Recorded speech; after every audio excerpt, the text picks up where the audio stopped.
It's time for Declare Your Independence with Ernest Hancock. Believe me when I say we have a difficult time ahead of us. But if we are to be prepared for it, we must first shed our fear of it.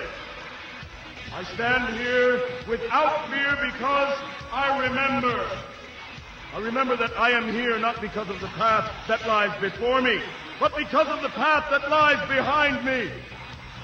I remember that for 100 years we have fought these machines. And after a century of war, I remember that which matters most. We are still here! Tonight, let us make them remember we are not afraid!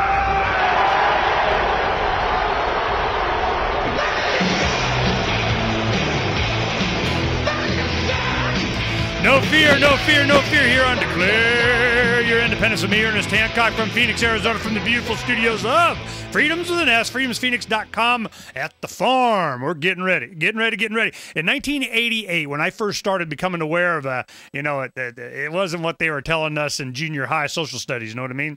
And I found out that 7th and 8th grade, they have, like junior high or middle school. They go 6th to 8th or they go 7th to 8th, or, depending on where you're at. And I saw why they did it as I became older and I go back to school to speak on various different subjects to be invited to during political season. And I go back and I could see why they did a separation. It's when you start going through puberty. That's when they start doing social studies. That's when they do government. That's when they try to indoctrinate you. Right when you're starting to challenge authority, you're challenging the man. They go, whoa, let me tell you how you challenge him. We got a system for challenging, and it's all this indoctrination. Well, by the time it's 88 and so I just had my 4th child. I'm in my 20s still. My wife and I are raising a family. We start to, get politically involved, just trying to learn the truth. And you can't go anywhere without somebody telling you about the Federal Reserve and real money, gold, silver. It's just, from the first time you kind of open your eyes just a little bit, you get some other things in there like, what they're putting in the water or the air or how they're ruling you through the banks or whatever. But it comes down to gold, silver. Well, there are some people that aren't afraid. They're not afraid. They're going to say, hey, man, I'm going to challenge the man. I want to challenge the man. Bring it on, bring it on, bring it on.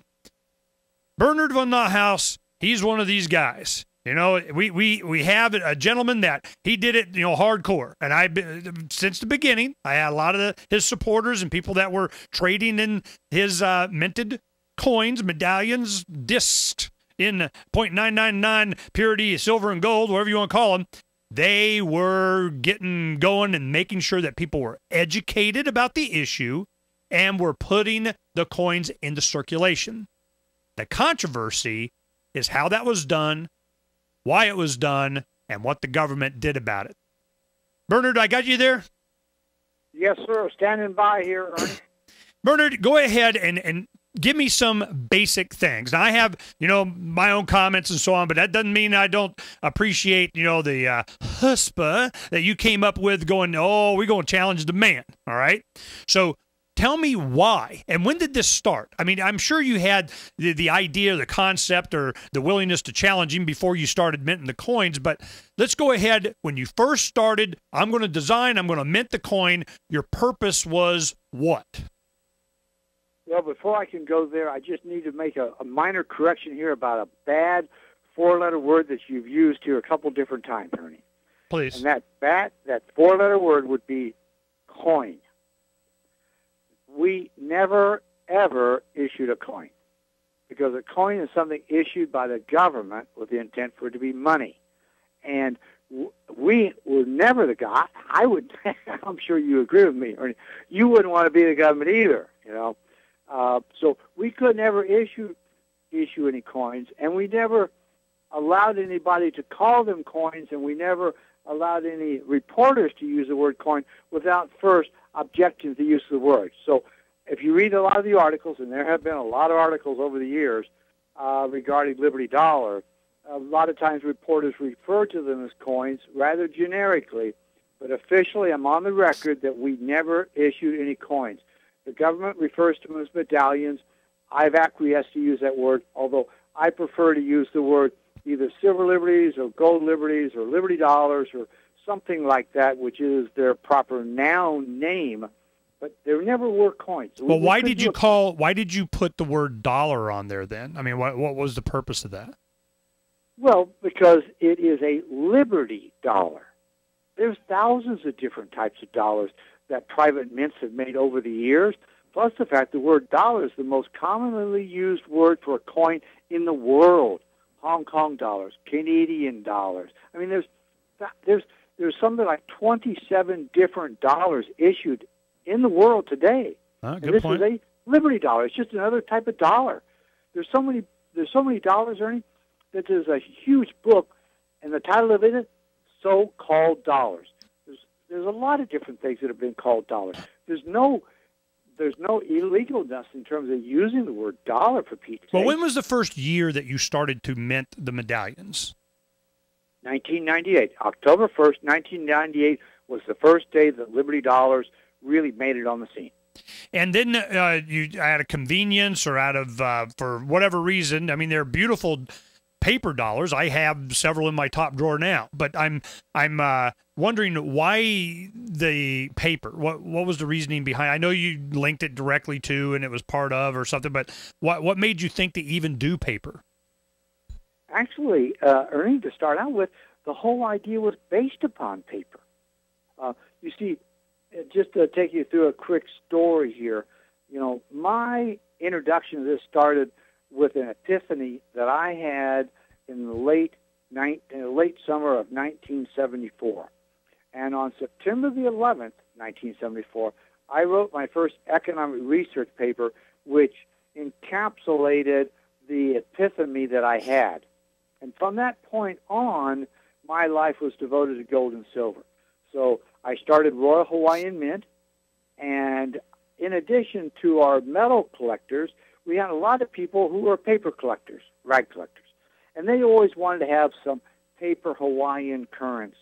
So over a period of 23 years, I researched and developed a particular new type of currency, basically because it was my job. I was the mint master at the Royal Hawaiian Mint. It was my job to design, develop, and market numismatic and collector items. Paper currency was one of those. But instead of just doing a pretty piece of Hawaiian currency, which would have really been simple because the Kingdom of Hawaii, the Republic, and as a territory, all three of those governments issued paper currency. But no, I got interested in Austrian economics. I got interested in warehouse receipts. I got interested in what real paper money should be, or rather what it used to be. And I decided I would develop something that became known as the Hawaiian sovereign currency. So I was well along my way in terms of doing that currency that we were going to issue, the Mint was going to issue to our collectors, and just stay on the beach, you know, with the beer in one hand and something in the other hand, you know. And, you know, I was happy doing that. But one night, about 1997, I think it was, I was working the Waikiki branch mint, and we had about 7 different branch mints in Hawaii. So I was working the mint, and it was kind of a slow night, and a gentleman came in, and he'd had a couple glasses of vino and was obviously a wealthy, engaging individual. And lo and behold, he turned out to be a Royal Hawaiian Mint collector. I said, oh, great, yeah, here, sit down, you know, take a look at this or something or other, you know. And he was an elderly guy, and he just really oohed and awed about the work and told me how many pieces he'd collected. And, I mean, he was really a connoisseur collector of my product. And so we had a great relationship right off the bat, and he started telling me about different things. And then he asked me out of the blue, he says, are you ever going to do any paper currency?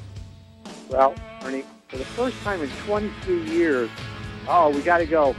I hear the music. Well, I was going to let you finish your thought, but that's a good place. Are you going to do any paper currencies? We'll pick it up right there with Bernard von NotHaus when we come back here on Declare Your Independence in just a little bit. Stay right there.